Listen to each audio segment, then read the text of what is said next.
Hi అండి, నేను మీ Vahini. Welcome to our channel Tarak Vahini TET and DSC. ఈ ఛానల్లో ఏపీ డిఎస్సి సిలబస్ పై ఎవ్రీడే వీడియో క్లాసెస్ అనే ఉంటాయి. అండ్ వాటిపైన ఎయిమ్ ఫర్ డిఎస్సి అనే టెలిగ్రామ్ గ్రూప్ లో ఎవ్రీ సాటర్డే 7:30 PM కి వీక్లీ టెస్ట్ అనేది ఫ్రీగా ఉంటుంది.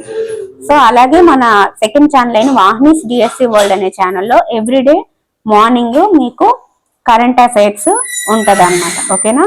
సో ఇదన్నమాట విషయము. మనము ఇప్పటి వరకు సైన్స్ కి సంబంధించి 8th class physics, 8th class biology, 9th class biology కూడా చెప్తున్నాము.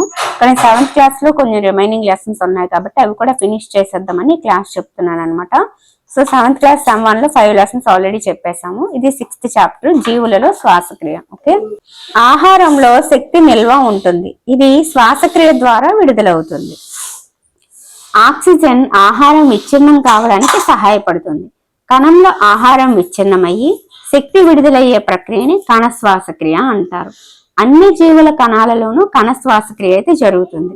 సో బేసిక్ ఇదేంటంటే, ఆహారం ఏదైతే మనం తీసుకుంటున్నామో అది విచ్ఛిన్నం చెంది శక్తి విడుదలవుతుంది అనమాట. ఆ శక్తి అనేది దేని ద్వారా విడుదలవుతుంది? ఆ నిల్వ ఉన్న శక్తి అంటే శ్వాసక్రియ ద్వారా విడుదలవుతుంది. Okay, clear? అదే శ్వాసక్రియ అనేది, అదే ఆహారం విచ్ఛిన్నమై శక్తి విడుదలయ్యే ప్రక్రియ అనేది కణంలో జరిగితే కనుక అది కణ శ్వాసక్రియ. ఓకేనా? ప్రతి కణంలో కూడా ఇది జరుగుతుంది. సో అన్ని జీవుల కణాల్లోనూ కణ శ్వాసక్రియ జరుగుతుంది అనేది ఇక్కడ బేసిక్ ఇన్ఫర్మేషన్. నెక్స్ట్, ఆక్సిజన్ ని వినియోగించుకొని గ్లూకోజ్ విచ్ఛిన్నం అయితే దానిని వాయు సహిత శ్వాసక్రియ అంటారు. ఆక్సిజన్ ఉపయోగించకుండా కూడా ఆహారం విచ్ఛిన్నం కావచ్చు. దీనిని అవాయు శ్వాసక్రియ అంటారు. ఆహారం విచ్ఛిన్నం కావడం వలన శక్తి విడుదలవుతుంది అన్నమాట. అయితే ఇది ఆక్సిజన్ ఉన్నప్పుడు జరుగుతుందా, లేనప్పుడు జరుగుతుందా అనే దాన్ని బట్టి రెండు పేర్లు. ఆక్సిజన్ ఉన్నప్పుడు జరిగితే దాన్ని వాయు సహిత శ్వాసక్రియ అంటారు. ఆక్సిజన్ లేనప్పుడు జరిగితే దాన్ని అవాయు శ్వాసక్రియ అంటారండి. ఒకవేళ ఆక్సిజన్ సమక్షంలో గాని విచ్ఛిన్నం చెందితే కార్బన్ డైఆక్సైడ్, నీరుతో పాటు శక్తి విడుదలవుతుంది. ఒకవేళ ఆక్సిజన్ లేనప్పుడు అవాయు శ్వాసక్రియ ద్వారా శక్తి విడుదలైతే అప్పుడు మనకి ఆల్కహాల్, కార్బన్ డైఆక్సైడ్ ప్లస్ శక్తి అన్నమాట. సో ఆక్సిజన్ లేనప్పుడు ఏం విడుదలవుతాయి, ఆక్సిజన్ ఉన్నప్పుడు ఏం విడుదలవుతాయి అనేది మీకైతే క్లారిటీ వచ్చేస్తుంది. మరి ఈస్ట్ వంటి కొన్ని జీవులు ఉన్నాయని మనకు తెలుసు. ఇవి గాలి లేనప్పుడు కూడా జీవించగలుగుతాయి కాబట్టి వీటిని అవాయు శ్వాస జీవులు అంటారు. అవాయు శ్వాసక్రియ ద్వారా ఇవి శక్తిని పొందుతాయి అన్నమాట. సో ఆక్సిజన్ లేనప్పుడు గనక మనకి శ్వాసక్రియ జరిగింది అంటే అప్పుడు ఆల్కహాల్ మరియు కార్బన్ డైఆక్సైడ్ గా ఆ గ్లూకోజ్ అనేది విచ్ఛిన్నం చెందుతుంది. దాంతో పాటు శక్తి విడుదలవుతుంది. ఇక్కడైతే మీకు క్లియర్ గా ఇది అర్థమైందని అనుకుంటున్నాను. సో ఈస్ట్ అనేది అవాయు శ్వాస జీవులు అని గుర్తుపెట్టుకో. ఈస్ట్లు ఏకకణ జీవులు. అవి అవాయు శ్వాసక్రియను జరిపి ఆల్కహాల్ ని అందిస్తాయి. అందువల్ల వాటిని వైన్ మరియు బీర్ల తయారీలో వినియోగిస్తారు. ఓకే ఫ్రెండ్స్, నెక్స్ట్ ఇక్కడ మనకి ఆక్సిజన్ ఉన్నప్పుడు లేనప్పుడు అని చెప్పుకున్నాం. ఒకవేళ ఆక్సిజన్ లేనప్పుడు ఆ శ్వాసక్రియ అనేది కణంలో కాకుండా కండరంలో జరిగింది అనుకో, అప్పుడు ఏం విడుదలవుతుంది అనేది చూద్దాం. గ్లూకోజ్ అనేది ఆక్సిజన్ లేనప్పుడు కండరంలో ఆక్సిజన్ లేనప్పుడు శ్వాసక్రియ జరిగితే అప్పుడు లాక్టిక్ ఆమ్లం అనేది విడుదలవుతుంది. సో మీరు ఎప్పుడైనా గమనిస్తే మనం బాగా వర్కౌట్స్ చేసేటప్పుడు, రన్నింగ్ చేసేటప్పుడు మనకి ఈ కాలి కండరాలు కానీ ఎక్కడైనా కండరాలు పట్టేసినట్టు అనిపిస్తాయి, నొప్పి వేస్తుంది. అది ఎందుకు ఆ నొప్పి కలుగుతుంది అంటే అక్కడ మనకి సరిపడినంత ఆక్సిజన్ అక్కడ లేదనమాట. సో మనం వ్యాయామం చేస్తున్నప్పుడు ఎక్కువ ఆక్సిజన్ అవసరం అవుతుంది, పరిగెడుతున్నప్పుడు ఎక్కువ ఆక్సిజన్ అవసరం అవుతుంది. అలా ఆక్సిజన్ ఎక్కువ అవసరమైనప్పుడు మనకి అక్కడ ఆక్సిజన్ సరిపోదు అనమాట. సరిపోనప్పుడు ఆక్సిజన్ లేనప్పుడు ఆ గ్లూకోజ్ అనేది విచ్ఛిన్నం చెందుతుంది. మనం పరిగెడుతున్నాం కాబట్టి అక్కడ లాక్టిక్ ఆమ్లం అనేది రిలీజ్ అవుతుంది కాబట్టి దానివల్ల అక్కడ కండరం పట్టేసినట్టుగా నొప్పిగా అనిపిస్తుంది. సో దీనికి మరి విరుగుడు ఏంటి అని చెప్పి అంటే, మనము వేడి నీళ్ళు ఏదైతే మనకి వేడి నీళ్ళు వేసేటప్పుడు రక్త ప్రసరణ అనేది కాస్త వేగంగా జరుగుతుంది, రక్త ప్రసరణ మెరుగుపడుతుంది. అలాంటప్పుడు కండర కణాలకి ఆక్సిజన్ సరఫరా పెరుగుతుంది అనమాట. సో అలా పెరగడం వల్ల అక్కడికి అది బ్యాలెన్స్ అయ్యి లాక్టిక్ ఆమ్లం అనేది పూర్తిగా మళ్ళీ కార్బన్ డైఆక్సైడ్ నీరుగా విచ్ఛిన్నం అయిపోద్ది. సో ఆ విధంగా మనకి ఆ నొప్పి నుంచి రిలీఫ్ అయితే వస్తుంది అనమాట. ఈ విషయం అయితే మీకు క్లారిటీగా అర్థమైంది కదా. ఇప్పటి వరకు నేను 3 విషయాలు చెప్పాను. అవి ఏంటి అంటే, ఆక్సిజన్ సమక్షంలో జరిగినప్పుడు కార్బన్ డైఆక్సైడ్, నీరు, శక్తి విడుదలవుతుంది. ఆక్సిజన్ లేనప్పుడు దాన్ని అవాయు శ్వాసక్రియ అంటారు. లాక్టిక్ ఆమ్లం, కార్బన్ డైఆక్సైడ్ శక్తి వస్తుంది. అదే ఆక్సిజన్ లేనప్పుడు కండరంలో జరిగితే లాక్టిక్ ఆమ్లం వస్తుంది. సో వేడి నీళ్ళ ద్వారా లేదా మసాజ్ చేయడం ద్వారా మనం రక్త ప్రసరణ మెరుగుపరచగలిగితే ఫలితంగా కండర కణాలకి ఆక్సిజన్ సరఫరా పెరుగుతుంది. ఆక్సిజన్ సరఫరా పెరుగుదల కారణంగా లాక్టిక్ ఆమ్లం పూర్తిగా కార్బన్ డైఆక్సైడ్ నీరుగా విచ్ఛిన్నం అవుతుంది అనమాట. సో ఇక్కడ వరకు అయితే మీకు మ్యాటర్ అర్థమైంది. ఓకే, నెక్స్ట్ చూద్దాము. శ్వాసించడం అంటే శ్వాస అవయవాల సహాయంతో ఆక్సిజన్ అధికంగా కలిగిన గాలిని తీసుకోవడం మరియు కార్బన్ డైఆక్సైడ్ అధికంగా ఉండే గాలిని విడుదల చేయడం. అధిక ఆక్సిజన్ తో కూడిన గాలిని శరీరంలోకి తీసుకోవడాన్ని ఉచ్ఛ్వాసం అని, మరియు కార్బన్ డైఆక్సైడ్ అధికంగా ఉన్న గాలిని విడుదల చేయడాన్ని నిశ్వాసం అని అంటారు. ఇది క్లారిటీ. ఓకే, శ్వాసక్రియ అనేది జీవులలో అన్ని వేళలా జీవితాంతం జరిగే ఒక నిరంతర ప్రక్రియ అన్నమాట.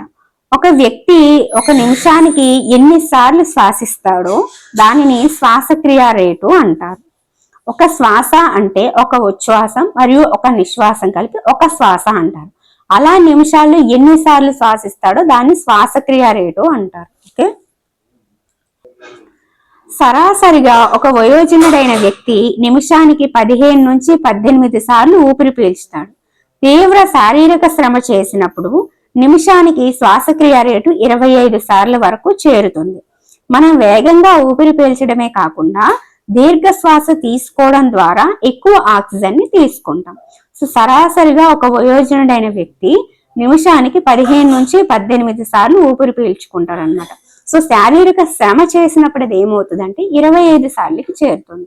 ఓకేనా, ఇప్పుడు మీకు క్లియర్ గా అర్థమైంది. నెక్స్ట్, మనకి ఉచ్ఛ్వాస సమయంలో గాలి నాసికా రంధ్రాల నుండి నాసికా కుహరం గుండా వాయునాళం ద్వారా మన ఊపిరితిత్తుల్లోకి చేరుకుంటుంది. ఊపిరితిత్తులు ఛాతీ కుహరంలో ఉంటాయి. ఈ కుహరం రెండు వైపులా కూడా పక్కటెముకలచే ఆవరించబడి ఉంటుంది.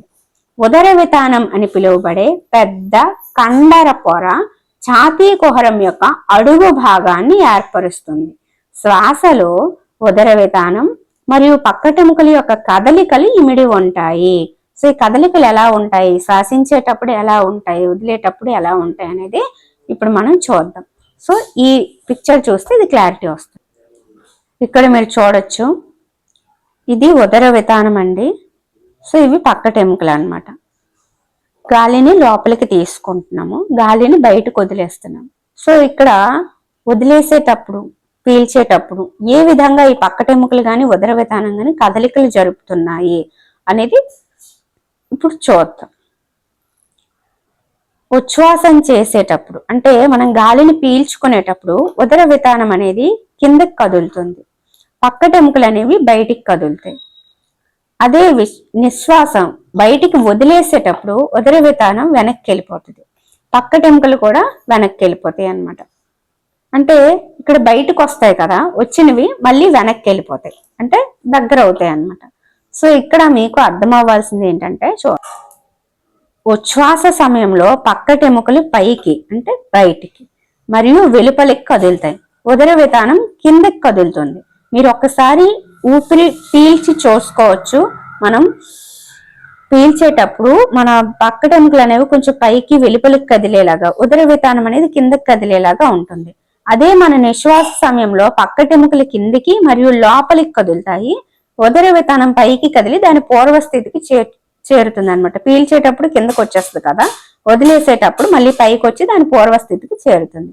సో ఇదనమాట. ఒకసారి మీరు చేసి దాన్ని పరిశీలించుకోవచ్చు. ఓకే, ఎప్పుడైనా ఇలా రెండు వచ్చేటప్పుడు మనం ఏం చేయాలంటే రెండు గుర్తు పెట్టుకోకూడదు, ఒకటే గుర్తు పెట్టుకొని దానికి ఆపోజిట్ ఇది అని గుర్తు పెట్టుకుంటే సరిపోతుంది అనమాట. రెండు గుర్తు పెట్టుకుంటే ఖచ్చితంగా కన్ఫ్యూజ్ అయిపోతారు.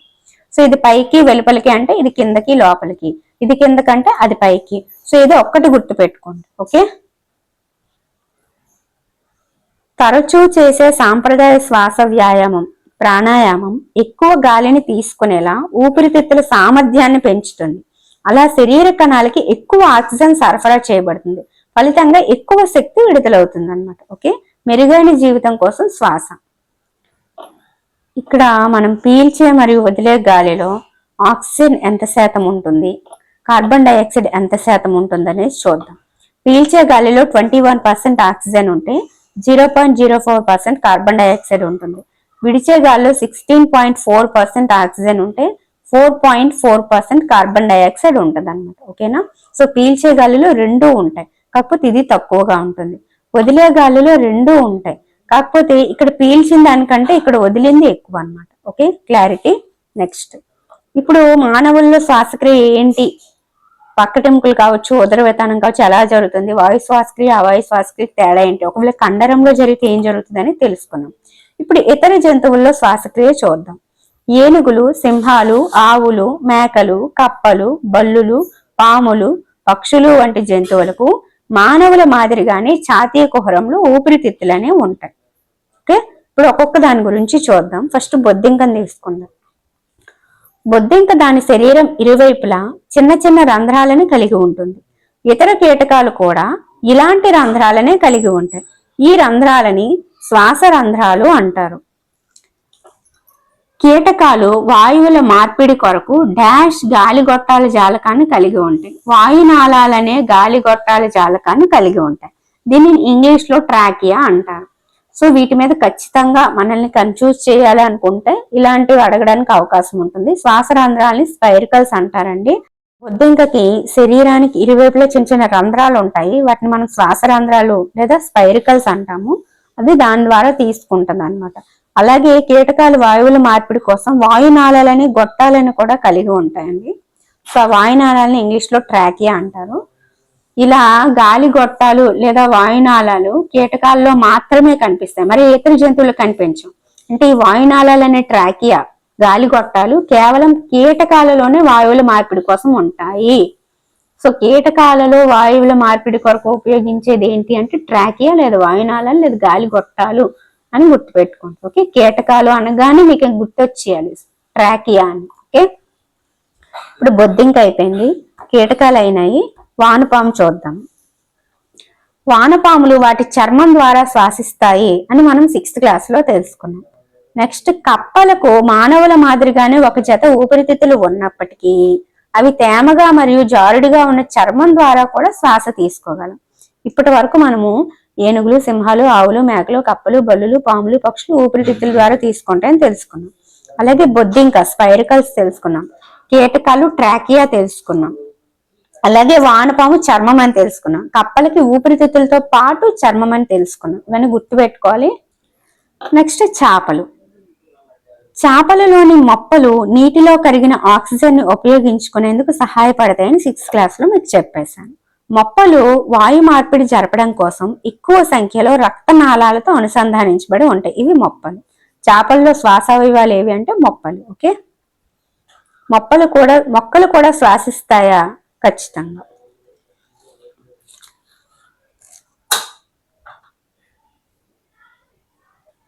మొక్కలు కూడా వాటి మనుగడ కోసం శ్వాస తీసుకుంటాయి. అవి కూడా గాలిలోని ఆక్సిజన్ ని తీసుకుంటాయి మరియు కార్బన్ డైఆక్సైడ్ ని విడుదల చేస్తాయి. ఓకే, ఇతర జీవుల వలె గ్లూకోజ్ ను కార్బన్ డైఆక్సైడ్ మరియు నీరుగా విచ్ఛిన్నం చేయడానికి వాటి కణాలు ఆక్సిజన్ ను ఉపయోగించుకుంటాయి అన్నమాట. సో గ్లూకోజ్ ని కార్బన్ డైఆక్సైడ్ మరియు నీరుగా విచ్ఛిన్నం చేయడానికి మొక్కల కణాలు కూడా ఆక్సిజన్ ఉపయోగించుకుంటాయి. మనకి మొక్కలు అనగానే ఆక్సిజన్ ని రిలీజ్ చేస్తాయి అని ఒక బ్లైండ్ గా అయితే మైండ్ లో ఫిక్స్ అయిపోతాం. కానీ మనకి తెలియాల్సిన అంశం ఏంటి అంటే మొక్కలు కిరణజన్య సంయోగ క్రియ జరిపినప్పుడు కార్బన్ డైఆక్సైడ్ ని యూజ్ చేసుకొని ఆక్సిజన్ ని రిలీజ్ చేస్తాయి. కానీ శ్వాసించేటప్పుడు అవి కూడా మనలాగానే ఆక్సిజన్ ని వినియోగించుకొని కార్బన్ డైఆక్సైడ్ ని రిలీజ్ చేస్తాయి. అయితే ఇక్కడ డిఫరెన్స్ ఏంటి అంటే అవి శ్వాసించేటప్పుడు తీసుకునే వదిలే కార్బన్ డైఆక్సైడ్ కంటే కిరణజన్య సంయోగ క్రియ జరిపేటప్పుడు తీసుకునే కార్బన్ డైఆక్సైడ్ ఎక్కువ శాతం ఉంటది అనమాట. కాబట్టి మొక్కలు అనగానే మనకి ఇంకా ఆక్సిజన్ అనేది గుర్తొస్తుంది. మొక్కల ఆకులు ఆక్సిజన్ మరియు కార్బన్ డైఆక్సైడ్ మార్పిడి కోసం పత్ర రంధ్రాలని పిలువబడి చిన్న రంధ్రాలని కలిగి ఉన్నాయి. ఓకే, నెక్స్ట్, నేల రేణువుల మధ్య ఉండే గాలి గదుల నుండి వేర్లు గాలిని తీసుకుంటాయి. ఓకే, ఈ రేణువుల నుంచి వేర్లు అనేవి గాలిని తీసుకుంటాయి గాలి గదుల నుంచి. సజీవులన్నీ కూడా తమ మనుగడ కోసం అవసరమైన శక్తి విడుదల కొరకు తప్పక శ్వాసక్రియను అయితే జరుపుకోవాలి. ఇప్పుడు మనం ఏం నేర్చుకున్నాం అనేది చూద్దాం. శ్వాసక్రియ సజీవుల మనుగడకు అత్యంత ఆవశ్యకం. అది ఆహారం నుండి శక్తిని విడుదల చేస్తుంది. మనం ఉచ్ఛ్వాస సమయంలో తీసుకునే ఆక్సిజన్ గ్లూకోజ్ ను కార్బన్ డైఆక్సైడ్ మరియు నీరుగా విచ్ఛిన్నం చెందించడానికి ఉపయోగపడుతుంది. ఈ ప్రక్రియ ద్వారా శక్తి విడుదలవుతుంది. గ్లూకోజ్ విచ్ఛిన్నం జీవుల కణాలలో జరుగుతుంది. అది కణ శ్వాసక్రియ అంటారు. గ్లూకోజ్ విచ్ఛిన్నం ఆక్సిజన్ సహాయంతో జరిగితే అటువంటి శ్వాసక్రియను వాయు సహిత శ్వాసక్రియ అంటారు. గ్లూకోజ్ విచ్ఛిన్నం అనేది ఆక్సిజన్లు లేకుండానే జరిగితే అటువంటి శ్వాసక్రియని అవాయు శ్వాసక్రియ అంటారు. అధిక వ్యాయామం చేసినప్పుడు కండరాలకు ఆక్సిజన్ సరఫరా సరిపడా లేకపోతే ఆహార విచ్ఛిన్నం అవాయు శ్వాసక్రియ ద్వారా జరుగుతుంది. శ్వాసించడం శ్వాసక్రియలో ఒక భాగం. దీనిలో జీవి ఆక్సిజన్ అధికంగా ఉన్న గాలిని లోపలికి తీసుకొని కార్బన్ డైఆక్సైడ్ అధికంగా ఉండే గాలిని బయటికి పంపడం జరుగుతుంది. వాయువుల మార్పిడికి ఉపయోగపడే శ్వాసవ్యూహాలు జీవిని బట్టి మారుతూ ఉంటాయి. ఉచ్ఛ్వాస సమయంలో మన ఊపిరితిత్తులు విస్తరిస్తాయి. తరువాత నిశ్వాస సమయంలో గాలి బయటికి కదులుతున్నప్పుడు సాధారణ స్థితికి వస్తాయి. పెరిగిన శారీరక శ్రమ శ్వాసక్రియ రేటుని పెంచుతుంది. ఆవు, గేదె, కుక్క మరియు పిల్లి వంటి జంతువుల్లో శ్వాస అవయవాలు మరియు శ్వాస ప్రక్రియ మానవుల మాదిరిగానే ఉంటాయి. వానపాములో తేమతో కూడిన చర్మం ద్వారా వాయువుల మార్పిడి జరుగుతుంది.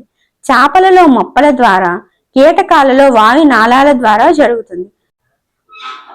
ఒక మొక్కలో వేర్లు నేలలో ఉండే గాలిని తీసుకుంటాయి.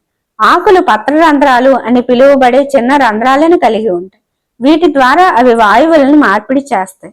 మొక్కల కణాల్లో గ్లూకోజ్ విచ్ఛిన్నం ఇతర జీవుల మాదిరిగానే ఉంటుంది. చూద్దాం. బొద్దింకలలో గాలి శరీరంలోకి డాష్ ద్వారా ప్రవేశిస్తుంది, అంటే శ్వాసరంధ్రాలు. అధిక వ్యాయామం చేసే సమయంలో డాష్ చేరడం వల్ల కాళ్ళు పట్టేస్తాయంటే లాక్టిక్ ఆమ్లం. విశ్రాంతి సమయంలో సగటు వయోజన వ్యక్తులు నిమిషానికి శ్వాసక్రియ రేట్ అంటే 15 నుంచి 18. సో ఉచ్ఛ్వాస సమయంలో పక్కటెముకలు పైకి లేదా వెలుపలికి కదులుతాయండి. ఇక్కడ జతపరచడం ఇచ్చారు, చూద్దాము. ఈస్ట్ అంటే ఆల్కహాల్ అండి. ఉదర వితానాన్ని ఛాతీ కుహరం, చర్మం వానపాము, ఆకులు పత్రరంధ్రం, చాప మొప్పలు, కప్ప ఊపిరితిత్తులు మరియు చర్మం. సో ఇక్కడైతే మనం మ్యాచింగ్ ని ఫిల్ చేస్తాం. ట్రూ ఆర్ ఫాల్స్ ఇచ్చారు, చూద్దాం. అధిక వ్యాయామ సమయంలో ఒక వ్యక్తి యొక్క శ్వాస రేటు తగ్గుతుంది అన్నారు. తగ్గదండి. So false. మొక్కలు పగటిపూట కిరణజన్య సంయోక్రియను మాత్రమే మరియు రాత్రి సమయంలో శ్వాసక్రియను మాత్రమే నిర్వహిస్తాయి అన్నాడు. తప్పు. కప్పలు వాటి చర్మంతో పాటు వాటి ఊపిరితిత్తుల ద్వారా కూడా శ్వాసిస్తాయి. కరెక్ట్. చేపలకు శ్వాసక్రియ కొరకు ఊపిరితిత్తులు ఉంటాయి అన్నారు. ఉండవండి, చేపలు మొప్పల ద్వారా శ్వాసిస్తాయి, కాబట్టి ఫాల్స్. ఉచ్ఛ్వాస సమయంలో ఛాతీ కుహర పరిమాణం పెరుగుతుంది. అవును. నెక్స్ట్ ఇక్కడ చూద్దాం. కీటకాల గాలి గొట్టాలు శ్వాసనాళం లేదా వాయునాళాలు లేదా ట్రాకియా. ఛాతీ కుహరం చుట్టూ ఉన్న అస్థిపంజర నిర్మాణాలు పక్కటెముకలు. కండరయుతంగా ఉండే ఛాతీ కుహరపు కింది భాగం ఉదర వితానం లేదా దాన్ని డయాఫ్రమ్ అంటారండి. ఆకు ఉపరితలంపై ఉన్న చిన్న రంధ్రాలు పత్రరంధ్రాలు. ఒక కీటకం యొక్క శరీర ప్రక్క భాగాల్లో ఉండే చిన్న రంధ్రాలు శ్వాసరంధ్రాలు అండి, స్పైరికల్స్. మానవులలో శ్వాసావివాలు ఊపిరితిత్తులు. మనం గాలి పీల్చుకునే రంధ్రాలు నాసికా రంధ్రాలు. అవాయు శ్వాసక్రియ జరుపుకునే జీవి ఈస్టు. వాయునాళ వ్యవస్థ కలిగిన జీవి చీమ. ఓకే, చీమ కీటకం కదా, సో వాయునాళ వ్యవస్థని కలిగి ఉంటుంది. చూద్దాం. ఇక్కడ పర్వతారోహకులు తమతో ఆక్సిజన్ ని తీసుకువెళ్తారు ఎందుకని అడిగారు. ఆన్సర్ ఏంటంటే,